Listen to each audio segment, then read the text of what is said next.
$42,000. That's how much my friends Lance and Victoria are saving their family by refinancing their mortgage. So today I'm going to tell you their story and the lessons they learned so you can pick the best time for you to refinance your mortgage. Hey lovebirds, I'm Dan Hinz and welcome to Adulting with Money, where I help couples unite, not fight over their money. And today I have got a great story for you. My friends Lance and Victoria moved their family from Florida to Indiana in the middle of winter. Don't ask me why. But as they were unpacking their last few boxes, an opportunity presented itself that could save them a lot of money. Just as they were moving, the coronavirus, or COVID-19, was starting to spread outside of China. And the Federal Reserve, also known as the Fed, saw this coming and they thought, well, there's probably going to be an economic hit to the United States. So they cut their interest rates. And if you're not aware, when the Fed cuts their interest rates, then the interest rates we see in our everyday lives, like savings accounts and car loans and mortgages, well, those interest rates tend to drop too. And this time was no different. The Fed dropped their rates, all the other interest rates started to drop, and Lance and Victoria noticed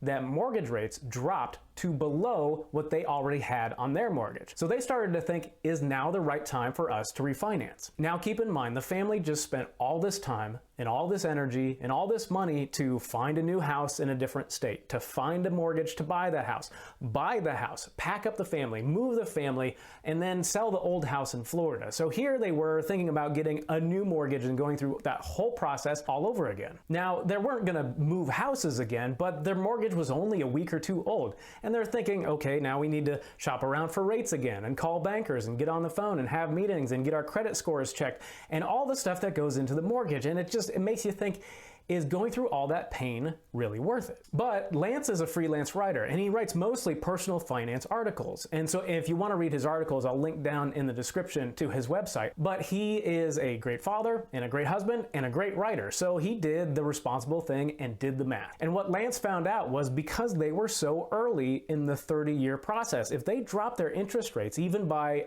a full percentage point, because it's so early in the process, it could save them $50,000 over the course of this mortgage. And so they started to think about it. Lance and Victoria talked about it and they thought, well, with this wiggle room, we could either pay the mortgage off faster, we could save more for our kids' college, or we could save more for retirement. It's just the options started to open up for them and they started to get really excited. So they thought, well, there's a lot of gain, but not a lot of risk. So they thought, well, yeah, let's go for it. But then they hit a problem. As many of us know, when you go get a mortgage, you get your credit score checked. And when Lance and Victoria went to the bank to get their credit scores pulled, it didn't work. The credit agencies didn't know their new address yet. So Lance and Victoria got to work. They talked to all the credit agencies. They got all their information updated. Yes, here's our new address. Here's our proof. Okay, done. Plus, the next day, the Fed dropped interest rates again, which you would think is good news, but this time you would be wrong. Quick recap. Lance and Victoria decide they want to refinance their mortgage. They go to the bank, can't get their credit scores.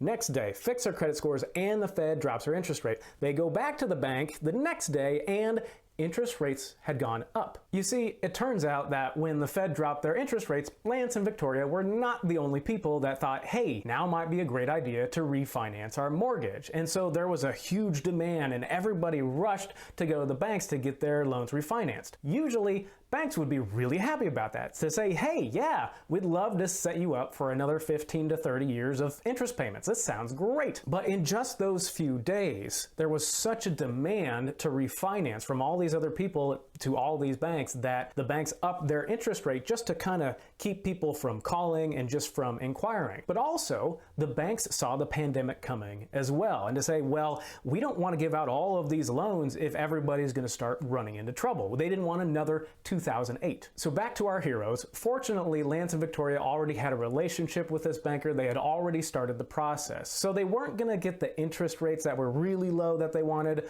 but they did lock into a 3.125% interest rate, which is still lower than the 3.75 they had before. So although Lance and Victoria missed out on the really good low interest rates, they still got something better than they had before. And so they waited for the weeks to go by and for the mortgage to get closed. But then the day before they closed on their mortgage, something else happened. In order to help the economy, the Fed has more than one lever that they can pull. It's not just interest rate that they raise and lower. What they also can do is print money. Now, they don't just print money and hand it out. They print money and buy stuff. And so the day before Lance and Victoria closed on their new mortgage, the Fed came out and said, and I quote, they would continue to purchase Treasury securities and agency mortgage-backed securities in the amounts needed to support smooth market functioning. Basically, what that means is that the Fed is just gonna start buying mortgages from banks. And the banks went, oh, okay, so we can